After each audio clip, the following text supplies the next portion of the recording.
This is the I Read Comic Books podcast, the very best podcast for regular comic book fans. I'm your host, Mike Rapin, and joining me this week, two people who are 100% definitely not part of some simulated reality. From the Next Issue podcast, Danny. Hello, everyone. And a comic book creator extraordinaire, the one and only Zack Kaplan. Hi, guys. Thank you both for joining me this week. Very excited to talk about comic books. But before we get into that, for folks at home who maybe don't know you, and I don't know why they wouldn't, Zack, but could you tell everybody who you are and what you've been up to, what you've been working on recently? I'm a comic creator, comic writer. I'm out this week with my 10th creator-owned book, which is Kill All Immortals with Dark Horse Comics. And I've written other books such as Eclipse, Port of Earth, Lost the Explorers, Join the Future, Metal Society, Breakout, Mindset, Forever Forward, Beyond Real, and and I'm busy making comics. So, heck yeah, man! That is very, very exciting. We are so happy to have you here today to talk about comic books, talk about your brand new book that you've got coming out as of this episode's recording release.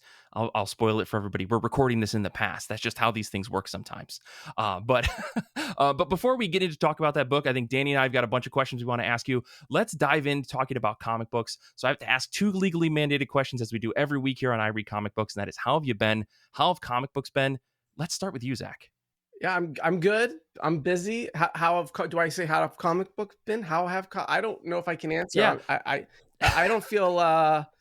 Am I suited enough to answer on behalf of comic books as a whole? I mean, you've written 10 different series in comic books. I mean, I'm sure you read. Comic books are great in general. Like, I think that comic books are great right now. There's some great comic books coming out, and I think there are some amazing creators that continue to push boundaries and do exciting things. I continue to see books that I'm excited to read.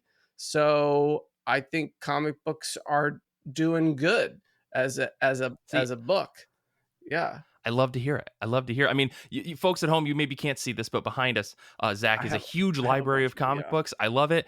So why don't you tell us about something you've been reading, what you liked about it, everything about it. Oh yeah. What have I mean, I've been reading quite a bit, but I think one that's definitely caught my attention is Sean Lewis's book with, if I can pronounce, Jonathan Marks. Baravecchia is the artist on that, and it's Bear Pirate Viking Queen.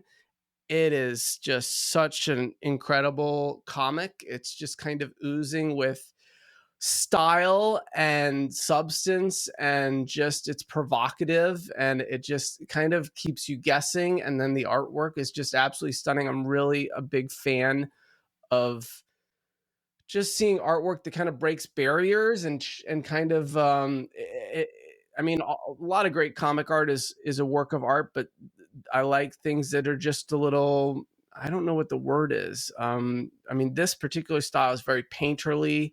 It's very abstract at times. It really deconstructs kind of layouts to really give you more emotionality in a moment. I think it's some of Sean's best work, and I've been a big fan of Sean. I mean, from The Few and this and so many great titles. But this one, I mean, I don't know, it's just really provocative, and it caught me. So I've been really, I like when I read something and I feel that I don't know what's going to happen next, and I feel really kind of just that level of surprise. It surprised me. So that one's been great. Issue 2 was just another amazing issue. So I definitely recommend people get on that book. Incredible. Yeah, I really loved the cover to that book. But Danny, did you get a chance to read this book? Because I haven't actually sat down to read it yet. Not yet. It's on my queue, but so I started reading Sean Lewis because of King Spawn, because Spawn's a good entryway for a lot of stuff. And then he put out Above Snakes with Hayden Sherman, I think. Oh, that was fantastic, and it just reinvigorated my love of Western. So like whatever this, I love the title because it's like, let me just grab some words and put them together, and then we'll make a comic off of that. It's like a supernatural pirate-esque sort of comic, and it's pretty hard to pin down, and I won't spoil it by saying anything more than that. But yeah, I think Sean kind of likes to play in the supernatural. I mean, Bliss was supernatural. The Few was sci-fi dystopian, but it was definitely epic in scope. I mean, The Few was Hayden Sherman too, I believe. That was yeah, and Thumbs. He did Thumbs too. Oh Yeah, which was great with also Hayden. So he's worked with Hayden a lot. Yeah. Oh, Coyotes was with so he did both Coyotes and Bliss with Caitlin Arsky. So yeah, but this I think is his first time working with Jonathan. It's great. I highly recommend it. Yeah, I'm skimming through some of the preview pages. This book looks insane. Yeah. Just the cover. There's so much in the cover itself, and you're like, what is this? What's going on? It looks like just the ramblings of a mad person scribbling on a page. Yeah, right? It definitely has that. It has that vibe, but it's it's a thrilling rambling that makes you very pulls you in. That's awesome. Well, now I have to read this like immediately after we finish it. Yeah. Okay, that's fantastic. Well, Danny, let's bounce over to you. How have you been? How have comic books been? What have you been reading? Mike, well, I've been doing really well. Because I have too much time on my hands, apparently, I just learned how to play the One Piece trading card game. Because I don't have enough things to do outside of comics and other stuff. And it's really easy to play, but it's really hard to get cards because everywhere's sold out. Sure. So we'll see how that goes. But we have a pretty good community. They've been handing me a bunch of like their extra cards, so I just gotta find the more pricey ones. Sure. And before I get into comics, I just want to say, if you're not watching Kaiju number 8, you're missing out on the best anime of the summer or the spring or whatever season it's supposed to be. Sure. Oh my goodness, really, really good. Is it a good adaptation from the manga? Like I don't know, because like I feel like I've been stunned by the Delicious in Dungeon adaptation. Like it's been incredible, and I've been hesitant. Like any of the shonen manga, I'm always scared. I'm always scared to see how they're going to adapt them. So if you're telling me that Kaiju number 8 is worth it, I may have to sit down and try it. I mean, it looks great. Like the story is pretty much the same, but it just looks so cool because the art that it's being adapted from, it's already amazing to begin with. So like, yeah, it's they're doing a really good job. They got 2 pretty good opening songs. I forget the band, but it's like it's somewhere from the US.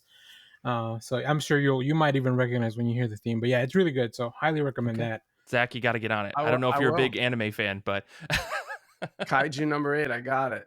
Sick. As far as comics, like Zach mentioned, they are great. They're doing very well. This week I read into the Unbeing number 1 from Dark Horse.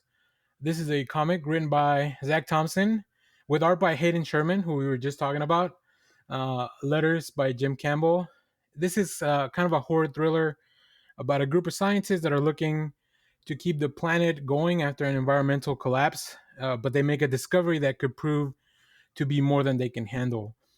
I'm going to start talking about the art first because holy crap. Hayden Sherman is just so much attention to detail. Like every little page, every little single thing on the page just builds the anticipation and the vibes of this mystery, the horror of the book. But it's also really beautiful. So it's kind of a weird juxtaposition of like this terrifying stuff that looks amazing on the page. And Hayden's also doing the color, so like just it looks great. I'm really I'm flabbergasted that I don't see Hayden's art more often, like in a lot of places. But we were just talking about, he works with Sean Lewis a lot, so maybe I just need to go back and read more of those books. Exactly. So, and then Zach Thompson, I really like his stuff as well. We spend a lot of time in the issue just planting seeds of the story, no pun intended. But every turn of the pages, we get a little bit deeper into this like mystery. So I think it's a great debut issue. I think it'll scratch that itch if you're a fan of things like The Thing or Alien. But there's not really like, it's just more of an unexplained force of nature as opposed to like an alien. Oh, maybe it's an alien. I don't know. We haven't gotten there yet, but there's definitely something going on. And then I think I'm gonna have nightmares just from all the visuals that Sherman has put in the book. So if you don't want to have nightmares, you've been warned. Maybe wait on this or read it in the daylight. But yeah, it's great. I'm really enjoying it.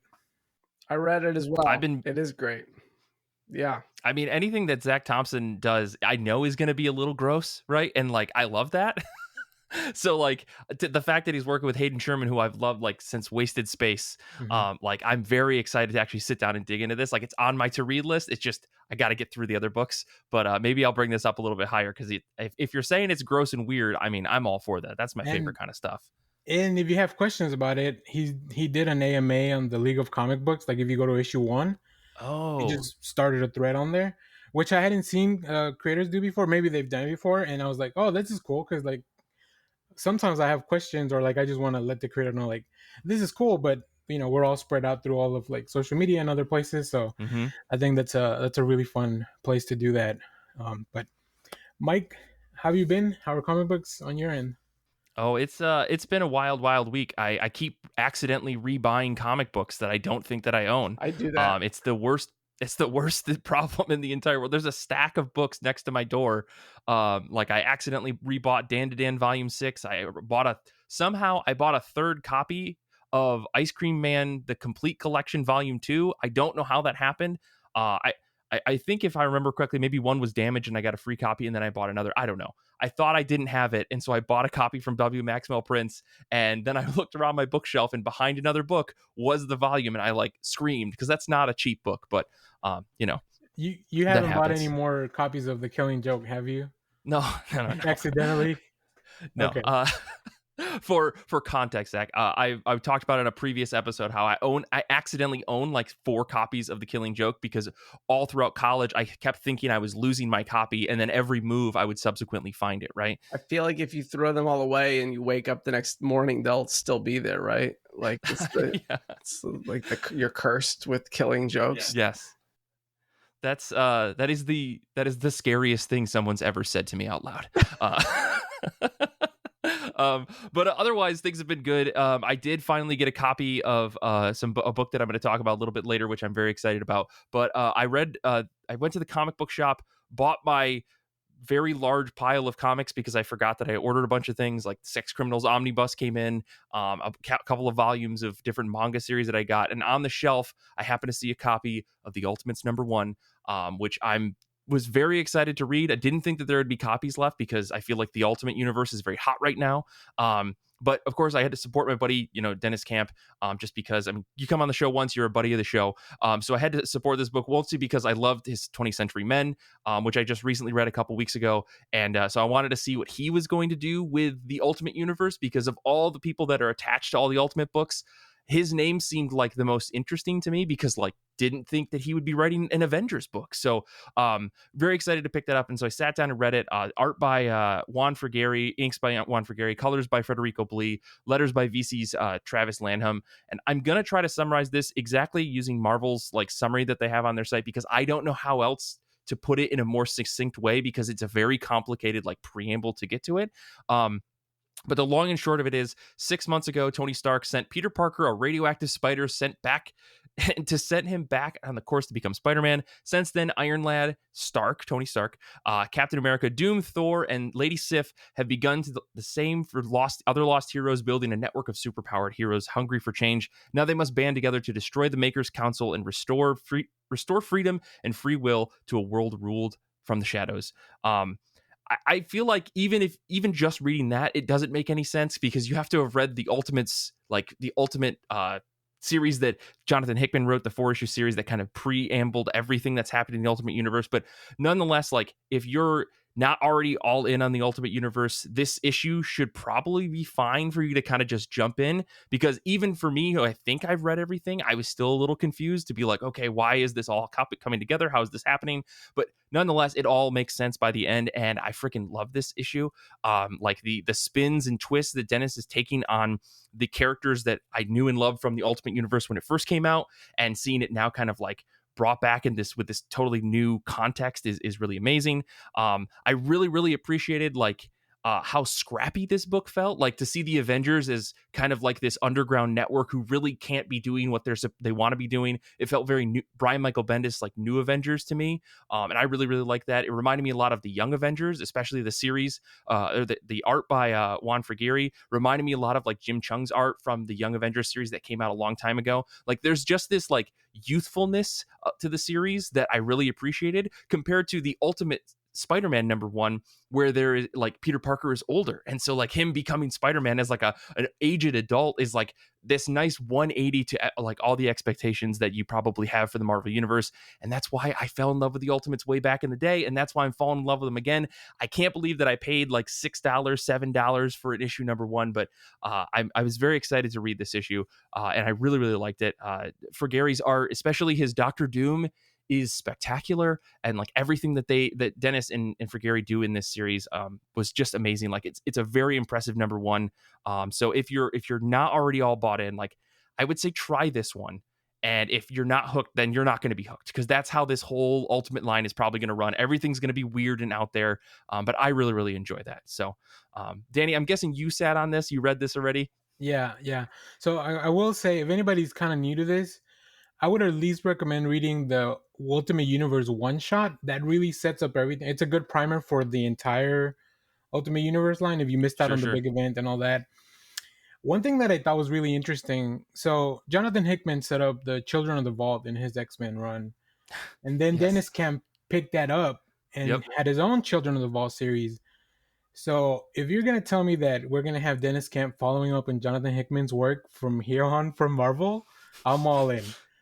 I'm all in, because they are both great writers. They have great concepts, and I think they really understand kind of like thematically what maybe the, you know, whatever Hickman was trying to do. I think Dennis Camp is really good at following it up, but in his own little style and twist. There's a whole heist aspect to what the this Ultimates book is doing, and I love a good heist, right? As somebody that watches Ocean's 11's movies all the time, like give me a good heist. So yeah, very excited for this. I'm all bought in on the Ultimate Universe, because I missed out on the last one. I've never read really anything from the last one, so I'm all in on this one. Zach, have you read any of the other Ultimate stuff that's come out? Were you a big fan of the old stuff? Are you a fan of the new stuff? I have not put a toe in the pool of Ultimates, but I actually that this comic is at the top of my list to check out, just because I absolutely love Dennis's work. 20th Century Men was just phenomenal, and he did a book, Maxwell's Demons, I believe was his book, which was great. And so yeah, I'm a big fan, and I can't wait to see what he's done with it. I have no context for it, so I'm just going in just because I'm a fan of Dennis's work, and I'm just curious to see what his take is. And I don't think I'm gonna even prep. I'm just gonna dive right in, and hell yeah, I'll find my way. I'll let him lead me. So yeah. I think you'll have a good time. I had some context, but I feel like you could go into this first issue a little lost, but this whole book finds its footing by the final pages, and if you will be dug in. I feel like most people will be very excited by the end of this one. I'm certainly sold enough on his work as a writer that I'm happy to leave this first issue with unanswered questions and only a partial understanding. I'm not reading this book to see if it measures up. I'm reading this book to probably just, you know, continue along and see where it goes. So I'm on him. You know, when I find a creator that it like sells me like that, like 20th Century Men, like I don't need to. There's no testing on issue 1 at this point. Like I'm on board. So like if I need to wait to answer more questions along the way, so be it. Yeah. I like a slower burn anyway. I like a little more mystery and a little more to be determined, to be discovered, and I don't need everything up front. So Awesome. Yeah, no, that's the perfect approach to comic books as far as I'm concerned. I love it. Love to hear it. But you know that rolls us right into the top of our pile. So we've already gone through Zach. So I'll kick it over to myself. I'm going to be reading this book here for folks that are watching in some capacity. I'm reading Witch Hat Atelier Kitchen Volume 1, which is maybe like the most simple, cozy comic book you could ever pick up. If you haven't read Witch Hat Atelier, it's one of the most fantastical, just like feel good, like beautiful mangas series that you could buy. The story is about a young girl who finds out she figures out how witches cast magic, and she gets kind of swept up into the world of magic by joining this little atelier of like a bunch of other little girls who are being led by this witch named Kifri, and training them all to be, you know, successful witches. And she gets to learn the ins and outs of how this world works. This series, though, is a complete offshoot of that, where it's just like the characters in their downtime making food. And this is not just like a cool little food manga. They actually have full-blown recipes in the back of every single chapter of the series. I just love Kamomi Shirahama, everything that she does. She did another series called Inali and Dwalia, which is about like two angels who fall to earth and are just like chilling and kind of like living the life down on earth, or angel and a demon, I should say. That's a really fun series, but Witch Hat is like my number one like favorite, I guess, like just happy little manga series. And so I'm very excited to dive into this, if only because like maybe I'll try to make some croquettes, which is the focus of the first volume or the first chapter. Or maybe I'll learn to make like some sweets or whatever little dishes that they're making. But this book is just, I just want to support this creator. Just want them to know that I want as much Witch Hat as I possibly can get. So I got to fill up my shelf with this. And this is one of those books that I accidentally bought 2 copies of, by the way. So, but yeah, very excited to dig into it. And I did realize that as I was reading up on this series, that this series is inspired by Witch Hat, but is drawn by another creator named Hiromi Sato. So the art style looks very, very similar. It all has the same kind of vibe and feel. The world hasn't changed, and nothing's really connected to the main story, but it does look nice. And it's probably going to be a book that I just like pick up when I just need something easy to read, like right before I wind down for bed or something. So really excited to get into that. But Danny, what about you? What's on the top of your pile? Well, Mike, I just first want to commend you. And when you talk about both of the books that you talked about today, I feel like you covered most quadrants in the comic book atmosphere. I like there's a lot, like going from the Ultimates to Witch Hat Atelier Kitchen. That's really wide coverage. So I think that's why the people listen, because it's a very diverse. Sure. So I'm gonna be reading. So as of when this is out, it'll be a few weeks till or after the end of the Krakoan Age. I still have here my last X-Men, my X-Men 35. So for the folks watching on Patreon, you can see the amazing cover that's wrapped around. But yeah, the Krakoan Age is over, but Marvel's got to sell X-Men books. So I'm gonna be reading X-Men #1. This is gonna be written by Jed MacKay, with pencils by Ryan Stegman, inks by JP Mayer, and colors by Marte Gracia. So this is going to be from the ashes. Now that Krakoa is gone, now that Orcus has fallen, I guess spoilers if you haven't read X-Men 35. What are you talking about? Just kidding.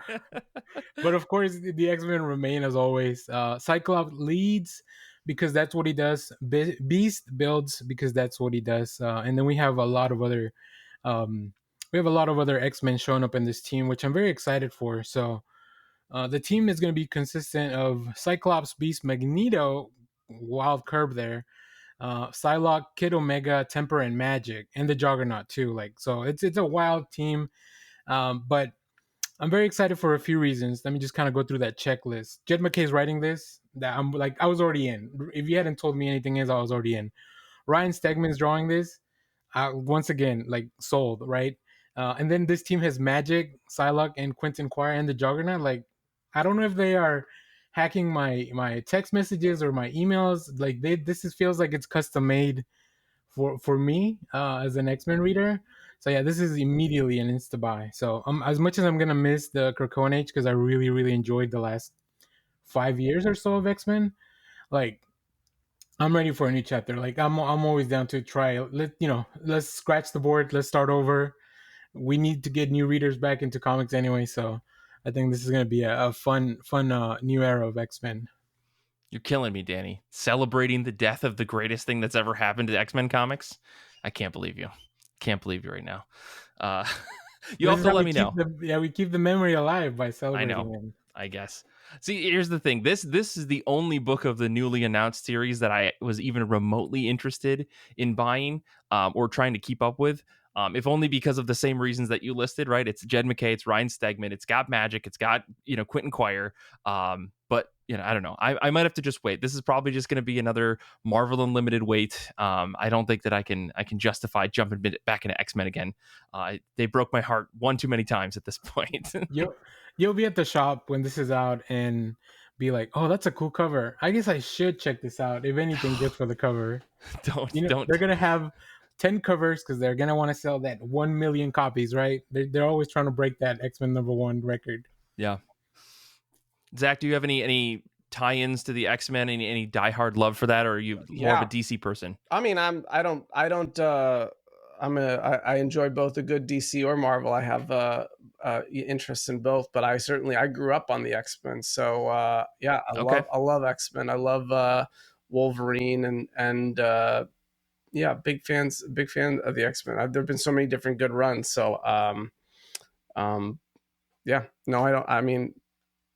excited to see what they do next with it for sure.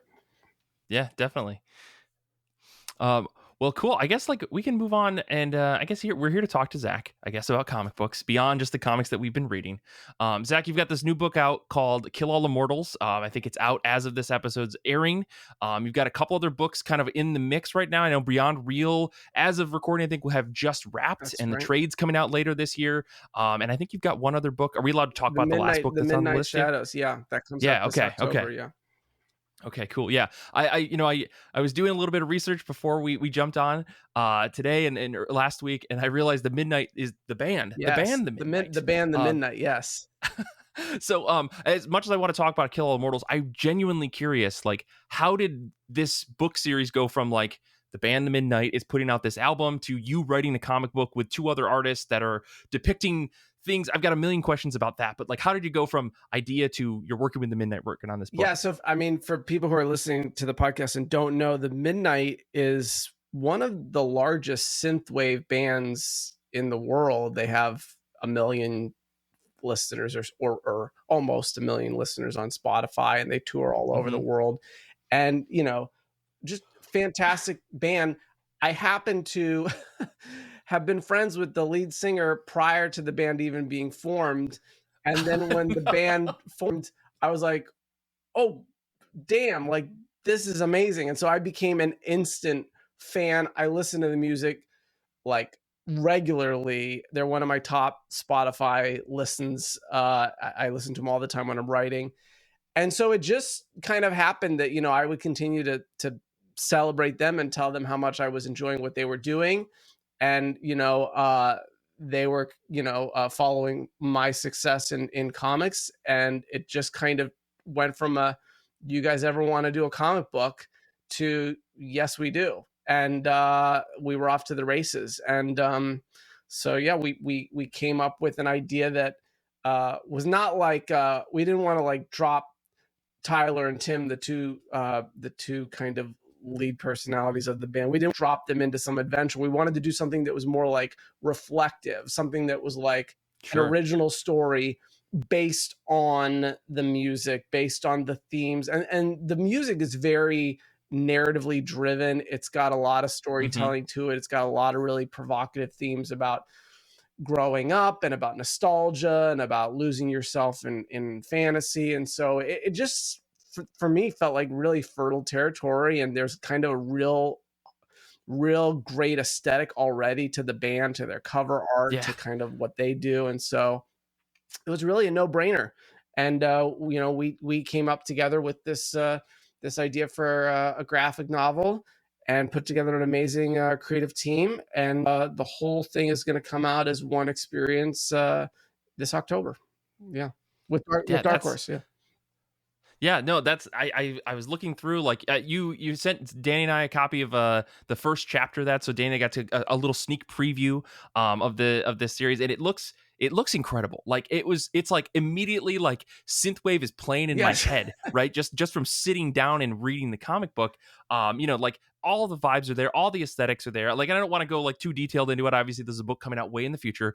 But like I'm curious, like you've got these two kind of like parallel worlds that are living inside the story. How did you work, or what? How did you find the artist to work with you on this book, and like where did I'll tell depicting everyone those two just realities a come little from? bit about because the premise is already out there. The premise is basically that this young man is on the precipice of fatherhood, and he's cleaning out his childhood things, and he finds this old video game that he absolutely loved when he was a teenager, and as he goes to try to get it fixed, he ends up going to an arcade in an abandoned mall, and he gets sucked into the game. And the twist is that when he gets there, they tell him that he may actually be the hero of the game, and he's been missing. So he doesn't know which is real. Is his ordinary life real, or is this extraordinary life in the game real? And so he doesn't know which is real. And so we brought in two amazing artists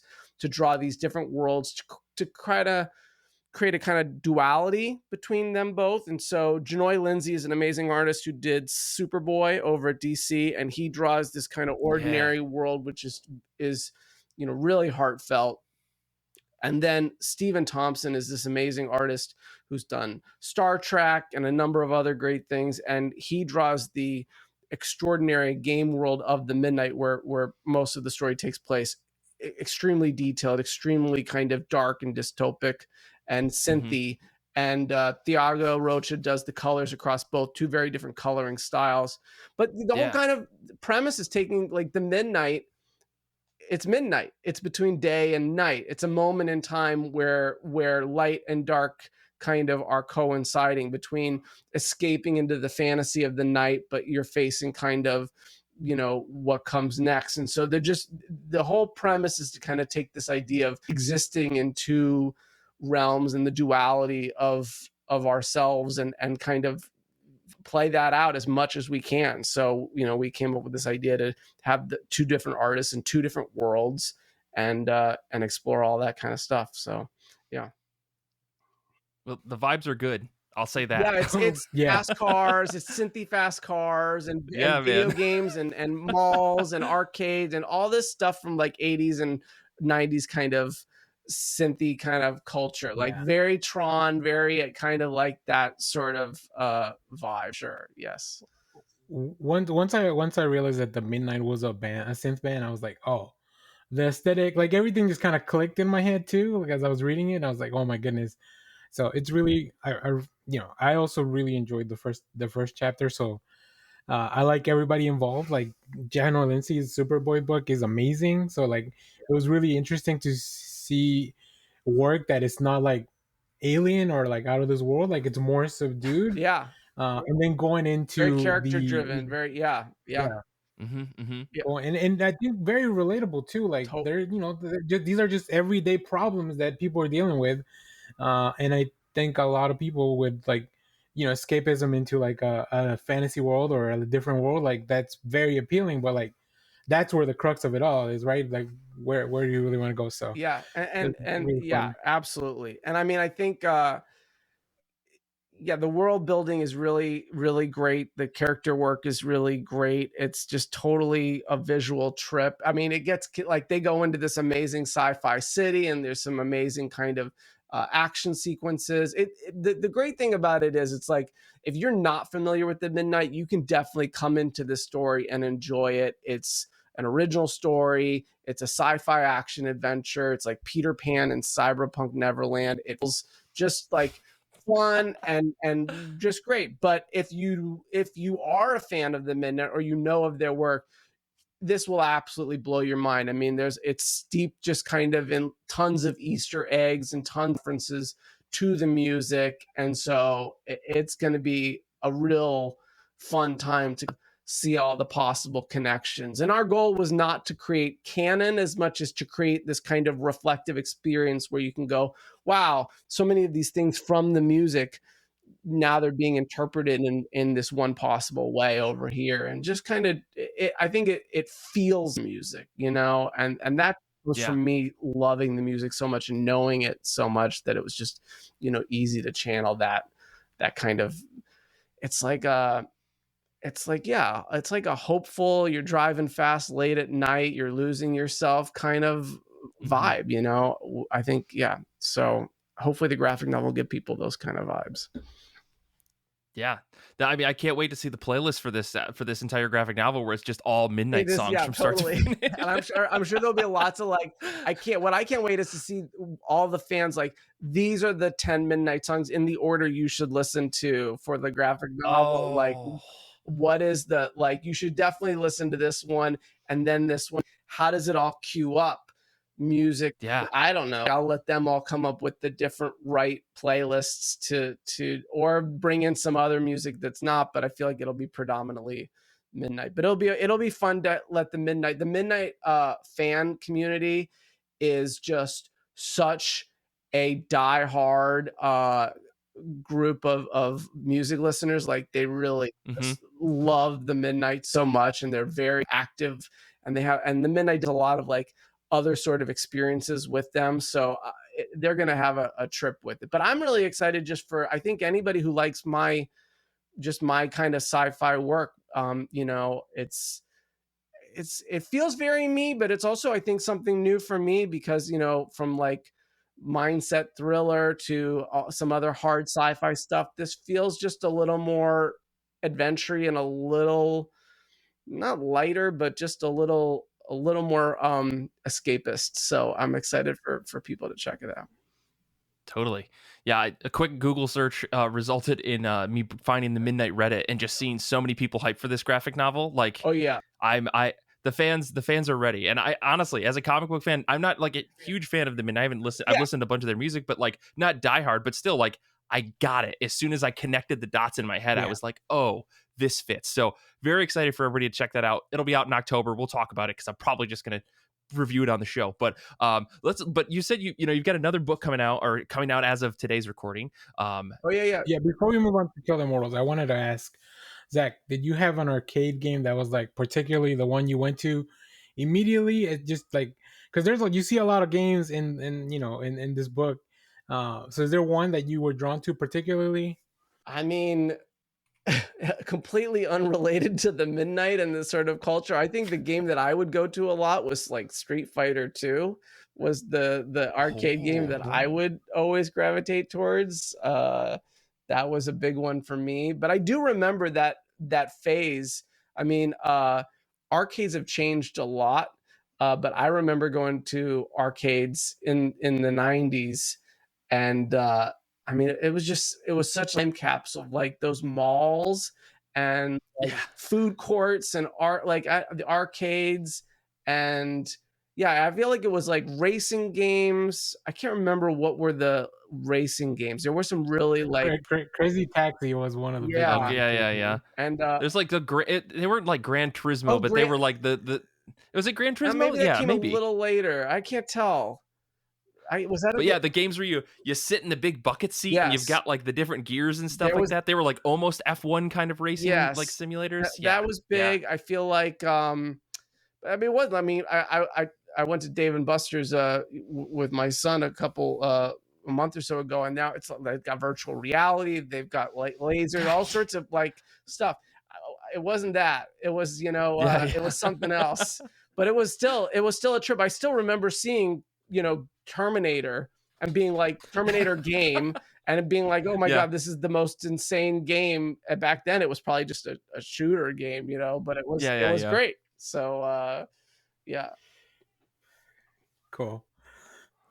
Well, Danny, I don't know if were you a big arcade person? You've got to answer your own question. Was it just Crazy Taxi, or were you a beat 'em up player like me? No, mine was definitely the Ninja Turtles game. Oh, that was a great one. That was a great one. Yeah. That between that and the X-Men game, like I love side scrollers, so like that was it. Oh yeah, there was a great X-Men arcade game too, wasn't there? Yeah. Yes. Paul Jasley, who's on the show, and we went to C2E2, and we went to a bar in Chicago that was just a bunch of pinball machines, and then they had an X-Men game. And Paul and I just like wasted probably like $10 trying to play through at least like one level of the X-Men game. That game was so hard. I mean, it probably was like reminiscent of the 97 show that we've got out now. It probably was. Exactly. It was right ripped from that era. So yes, good reference. Yeah, I mean, I was gonna say I also played a lot of the Simpsons game, but like I don't even know if you can find that anymore. So if you can, let me know. That was yes. But no, let's move on. Let's talk about Kill All Immortals, which is out as of today, as of this episode being released. This is a brand new book that came out, and it's very intense. I'll say that. Yeah. So Zach, could you give us a little high level overview of what Kill All Immortals is? Yeah, it's basically a family of Vikings have mysteriously discovered a secret form of immortality, and so they've gone from marauding the coastline of Greenland to now 1,000 years later, they are a secession-style banking empire, and they're barbaric, they're murderous, and the youngest daughter, Frey, has stayed out of the family business, and circumstances in the first issue drive her to finally want completely free of her family. And of course, to get free, she's going to have to fight her way out, essentially, and fight her way through her brothers and her father. And not only that, but she's not actually entirely sure the nature or the mystery of their immortality. And so in order to also perhaps extradite herself from her family influence and control, she's going to have to uncover the secret of the family's immortality. And so it's a bit of an adventure in mystery in that regard. It's a bit of certainly not a bit. It's got a ton of violent, bloody action. I'm joined by Fico Ossio and Thiago Rocha is my colorist, the same colors from the Midnight, and Hassan Atzman Elhau is our letterer here. And this book does not pull any punches. Like we came in to show Vikings kicking ass, but it's John Wick style fights, but like modern, so that's the mashup. It's Vikings, but modern fighting. They're fighting on the tarmac of the private plane, and they're fighting on the super yacht. They're fighting in the fancy club. They're fighting in all of these John Wick style modern billionaire locales, but they're doing it with Viking weapons and in Armani suits, essentially. So it's violent. We talked about Fico and Thiago and Dark Horse. We all talked about the level of violence, and we didn't want it to be like, I don't think it's not gory. It's just they're Vikings. So we're gonna spray some blood around, and have some fun. I mean, when swords and axes are being thrown around left and right, I mean, you're gonna spray a little bit of blood. That's understandable. Yeah. It's understandable. Yeah. That was the thing about this book that I was a little, I guess I wasn't shocked by it, but it was kind of just like, oh, they're still using axes and swords and stuff. Like, that really floored me. And I was like, oh, maybe it's just this one scene. It's like, no, this is going to continue throughout the issue. And I love that. I love that so much. Yeah, I mean, sometimes their opponents might use guns, but what good is a gun if you're going up against an immortal Viking? I mean, they're immortal, and they're in no rush. They are in no rush to take care of you, so they're going to do it their way, which is very Viking. I mean, Vikings are kind of known for following the way they do things and their code and their fighting style. And so, they're fighting with swords or axes or whatever. Everyone in the family has a different weapon of choice, and so there's some variety to it. But yes, anytime you pull a gun on these guys, it's just fun to watch them go at their rivals with an axe or something like that. So and they got the Viking hair and the Viking tattoos and all that stuff. So it's a lot of fun. We had a good time. It's definitely.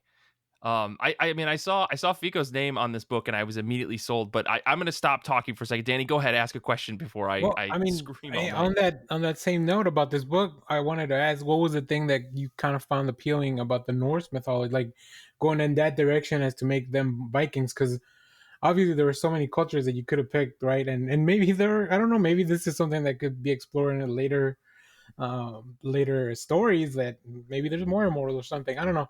But what was the Norse mythology part of it? Like, what drew you to that? I think that there's something very interesting about Vikings are known for being barbaric and being kind Mhm. of no holds bars, they have a code, and they certainly have a culture to them, but they're known for just how relentless they are. And I found that to be, I was interested in kind of exploring this billionaire culture and this billionaire family, and I just found, and kind of modern day, I guess, capitalism is what allows us to have these giant legacy billionaire families that never die. And so it just felt very authentic that, of course, if you take Gordon Gekko and you from Wall Street and you put him in present day, but he's from some sort of culture, that Viking marauder sort of mentality, it just felt like a connection. And then I don't know, I love Vikings. I just think they're really kind of fast. It's really hard to watch Vikings and not want to be part of them and their culture. Like they're like, just the attitude and the confidence when you see Vikings. It's just very intoxicating. So I just felt like a really fun sort of family to immerse myself into and to play around with. So yeah, that was kind of the thinking. But definitely, I mean, the book is this really fun action book for sure, and it's a family drama, and it's a great character piece. But yeah, I think we're trying also, if anyone knows my work, I like to lay some kind of modern themes in there and ask some kind of topical questions, and kind of talking about, like, why is it that we have maybe 1,000 families in the world that seem to control 99% of the wealth, and they never die. That kind of power just continues, and they live kind of in the secrecy and the privacy. And here we are, all the mortals, just kind of going about our day, and then they are immortal. These kind of, if you're a billionaire in today's world, you are immortal. You are untouchable, and you just continue to survive. And so just found it just was an interesting metaphor. I got really I really enjoyed watching Succession on HBO, and just kind of provoked me to that kind of, like, those kind of dynasties and those kind of familial empires, but adding a sort of violence to it, and adding sort of a question about their role in our world. So yeah, that was kind of where our head was at in terms of exploring Vikings. Vikings with accent and suits. And the great thing is that if this ever gets adapted into some kind of live action thing, you could just get the cast of Succession do a lot of these roles. Brian Cox, could you imagine Brian Cox, hold the axe just a little higher, Brian? Thank you. Yeah. Yes. That'd be perfect. No, I was gonna say, I feel like the marrying of these two concepts feels like supremely like natural, in the way that like this, like, it seems so obvious, and yet I can't think of another comic or something like that has done it. So it all, as soon as the slightly obvious, beat is kind of revealed about what's happening here, you kind of go, oh, and then you wonder, but if this is just issue 1, where does this book go? And I love the way that the first issue wraps up. And again, I was going to say, Fico Asio, I saw I read No One Left to Fight. Yes. Unbelievable book.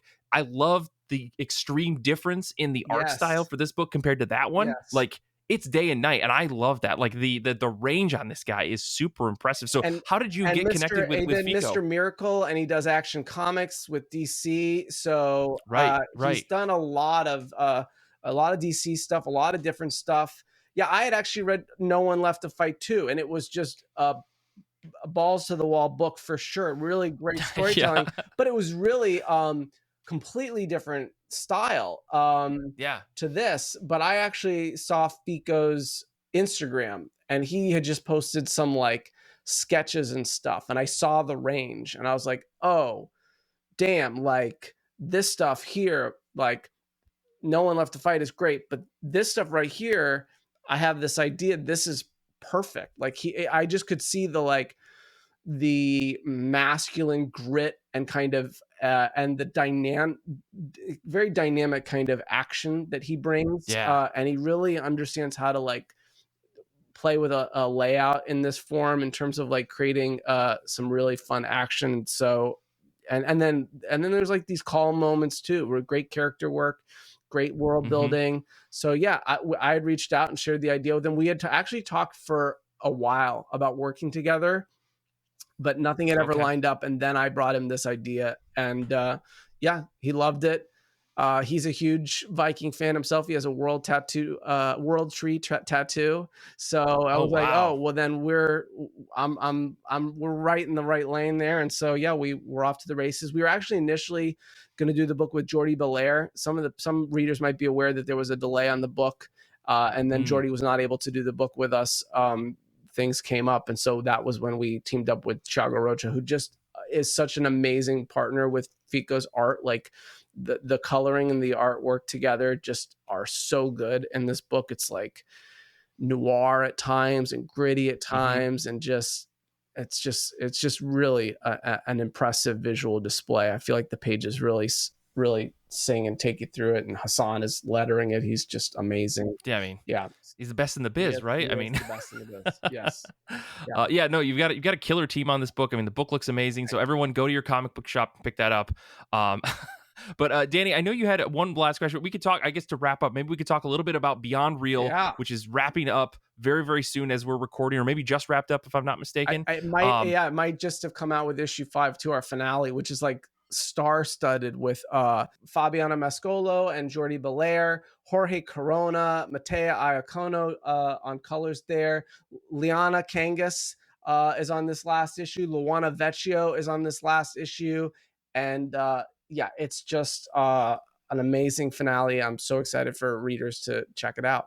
Yeah, what like blood sacrifice did you make to like make this book happen? Because the names that you've gotten for this series are bonkers, and it's an incredible book. Like the art flows together in a way that's like you're changing art styles like every couple of pages, like throughout the book, and it's like I wasn't like thrown off by it. It all felt natural, part of the book. So like, how the hell do you put a book like this together? Yeah, we have 7 different artists across 5 issues. Yeah. And it was definitely my like, it was an ambitious undertaking. It was ambitious in terms of like finding the right talent and making sure everyone was, scheduling wise able to come on board. And then there's a lot of art that goes back and forth. There's a lot of artists that are drawing each other's characters in each other's world, and so there's a lot of overlap and a lot of logistics that needed to take place. And like there's a lot of references at different scenes of what's happened before or after.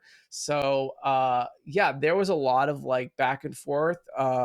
Dershing Helmer was our editor at Vault and did an amazing job helping me to carry out all the logistics on the book. But yeah, it was just this. I mean, it's about simulation theory and what if we're living in a simulation. But the idea is that what if simulation wasn't matrixy, but what if it was artistic? I mean, when human beings create something, we create things that are artistic, and sometimes our art is surreal, and sometimes it's abstract, and sometimes it's emotional, and sometimes it doesn't always make sense. And so if we're creating the simulation, or some beings that are equivalent to us are creating the simulation, which is kind of part of simulation theory, then why would it's going to be all geometric? Why maybe it would be more layered and more abstract? And so the idea was to use art and creativity and comics to kind of play with that. And it was always to like divide it up into these different layers. I kind of cracked what I wanted the layers to be before we went to artists. And I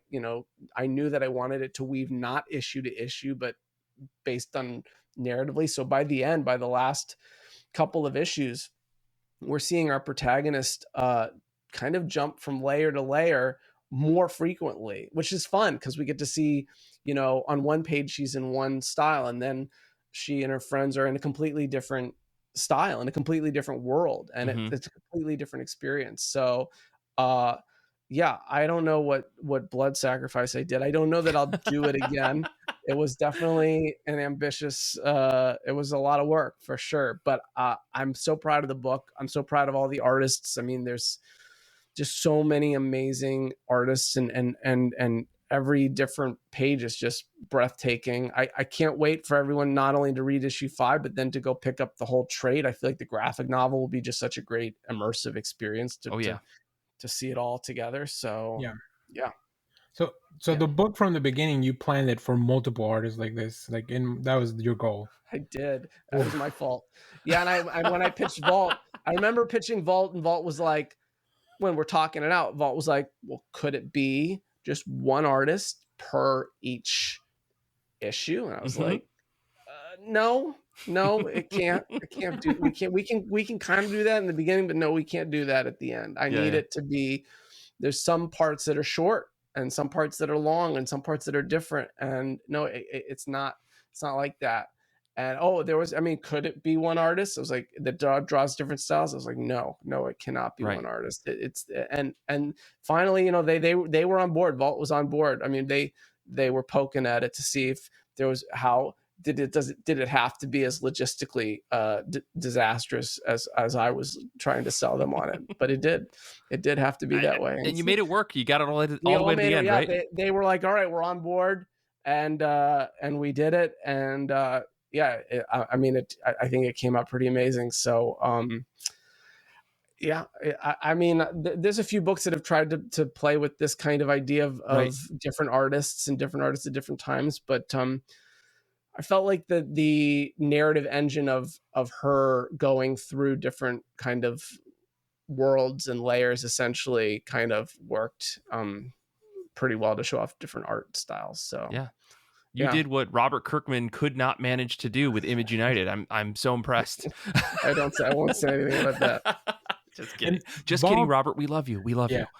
Vault is like, they're known for taking like big risks, right? I think this book and Unnatural Order were some of the ones that they were doing the first issue. You could just pick it up. They did, yeah. They I mean, it's no secret that retailers have been going through a bit of a rough time right now, and so they came up with this idea to give issue 1 away, and they did it first with Unnatural Order, and then with Beyond Real. And Beyond Real, they gave out over 100,000 issues of the first issue, which was really fantastic. I mean, that's amazing. I was thrilled to be able to give, so many more people an opportunity. And I heard a lot of anecdotal and a lot of reports from readers, from shops, that there were a lot of people that tried it and said, oh, I love this. I wouldn't have picked this book up. So it was definitely an interesting strategy to try out. And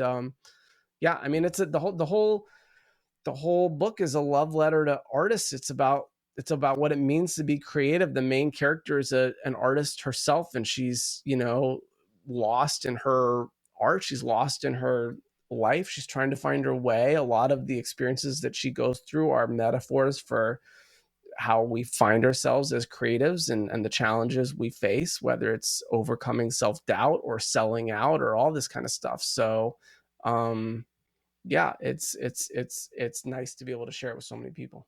I mean, the first issue hits hard. Like, if you haven't read, like, if you go check it out, it's like, whew, okay, give me a second before you pick it up. Like, I think you're gonna want to maybe go make some tea after that first issue, and when you pick up the trade, take a breather and then come back to it. But yeah, it's a great series. It's heartfelt. Yeah, for sure. There's definitely some emotion. If you don't like feelings, this book is if you like feelings.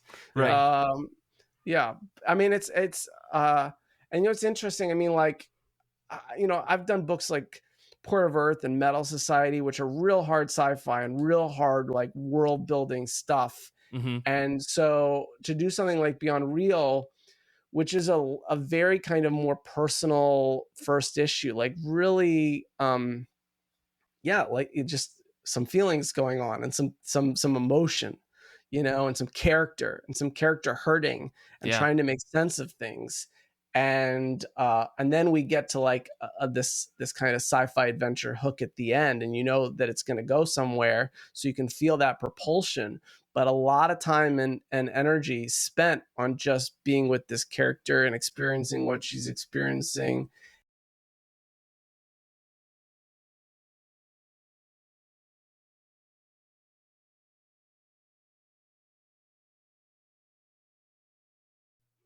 Man, what is going on with Riverside tonight? Okay, you're back. I don't know what's going on with our recording software tonight. That was the simulation that does not want you to hear what I have to say. That's right. Well, I just keep it. It was raw and authentic. I dropped out, you know. Yeah, we'll just drop a little like the simulation sound, you know, like yeah, a little gurgling. That's perfect. Yeah. Well, cool. You know, I think this is a good way for us to wrap up. The simulation clearly does not want us to record anymore. But this has been a fantastic time, Zach. I really appreciate you making the time to come out and chat with us to talk about these books. I mean, I loved everything that I read. I appreciate the previews of these books. I can't wait for folks to pick this up and get like their live reactions. Hopefully, I think a lot of folks listening to the show will be very interested if they're not already interested in the books that you're putting out.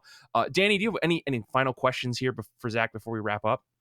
Yeah, just the last thing. I mean, a lot of your books, and if people haven't read your books, like Metal Society, literally a banger. Like it's so much fun. Join the Future, Forever Forward, Mindset. Like all these books are kind of like take maybe like dystopian kind of futures. Is there like is that your bread and butter? Is that where you'd like to have these stories set? I don't know. I mean, I guess they're all sci-fi. They're all, I don't know. I'm continually trying to spread out what I play around with. You know, Beyond Real is completely different. Kill All Immortals is completely different. I've got some new things that I'm developing that are completely different. So I don't know. I don't know where I feel like if you're trying to talk a Zack Kaplan book, it's probably going to be genre, which means it's going to be sci-fi or supernatural or something that's like that. And I like to make people think. I think that's kind of, for me, I like to have someone read a book and they're left thinking. They're left thinking about the world. They're left thinking about a character's experience, you know, mindset. I hope people think about their relationship with their phones. Metal Society is making us think about robots and AI and, you know, the fear of the other. You know, Port of Earth is making us think about, you know, not just what if aliens came in business, but kind of global economic business and capitalism. And you know, Forever Forward is living in the moment. Join the Future is our fear of technology and maybe what we lose when we embrace too much technology. And so it's all about, I like to come out of a good movie or watch a good TV show or read a good comic and I'm like, oh, that was so good, I need to talk to someone about it. I like to be provoked. I like to be stimulated into something that makes me think differently. And, you know, I want to know more, learn more, hear a perspective in the world that challenges me, that shares something that I didn't know. I like to learn and discover things. And so I feel like that's my hope with my books, that no matter how grounded or off the wall or big or small or gritty or light they are, that they make people think. Nice. Yeah, I remember reading Metal Society and I feel like it was a little bit ahead of the release. So I think I just messaged you like, hey, this was really cool. There was no one else I could tell about it yet. So yeah, so great stuff. Thank you. Well, that is a perfect way to sum things up. Zach, thank you so much for coming on the show today. This is a blast, man. Thanks, everybody. Really can't wait to read more of Midnight, the Midnight book. And I can't wait to read more of Kill All Immortals. I mean, you got some really great stuff coming out. Everyone should go pick up Kill All Immortals. It is out Wednesday today as this episode releases. The Midnight Shadows will be out in October. Beyond Real, I think the collection's coming out in August. So a lot of really good books coming out from Zach. Make sure you go check them out. We're going to put all sorts of links and stuff in the show notes. Anywhere that people can find you on the internet, Zach, if they want to just say hello. Yeah, I'm on all social media at Zack Caps. I got a website, zackkaplan.com. So come find me, tell me what you think of the books, and check out stuff if you haven't. Yeah. Fantastic. Well, I guess to wrap things up for us, I want to say thanks to Danny, and thanks again to Zach for doing this tonight. I want to say thanks to Zander, who's editing, and thank you out there. If you're listening, you got this far in the episode, you are a fantastic human being. Until next time, comics are good, and so are you.